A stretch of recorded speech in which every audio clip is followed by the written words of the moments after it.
Action here in Western Mass, where security's been stepped up at train and bus stations as a precaution. We caught up with some people heading from Springfield to New York today, going ahead with their travel plans despite the unfolding situation. Western Mass News reporter Leon Purvis joins us live now from Union Station in Springfield with more. Leon? Jordan, Chris, increased security here at Union Station following the subway shooting in New York City. Now, the people I spoke to tell me that they still plan to travel despite what happened this morning. I don't want to be worried about things like that. David Simpson left Union Station in Springfield Tuesday to head back to New York City.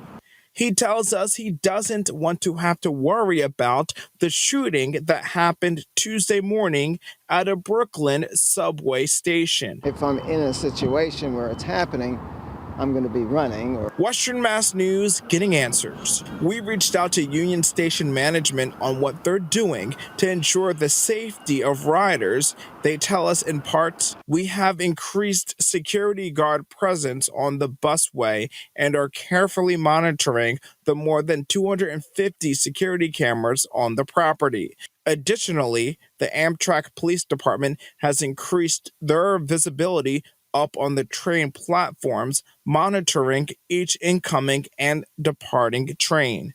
Amtrak tells Western Mass News in a statement in part, Amtrak is working hard to protect America's railroad and improve resiliency of passenger rail across the country. Through a multi-layered approach, Amtrak uses enhanced security measures to make it harder for those who seek to do harm to our passengers, employees, equipment, and facilities, and ensure an efficient response to potential threats.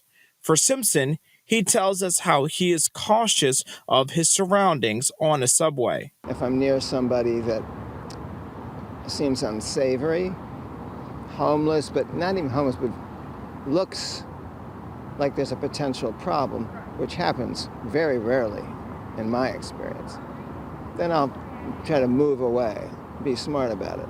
But he tells us he still plans to take the subway once he gets there. Even if it was to Brooklyn.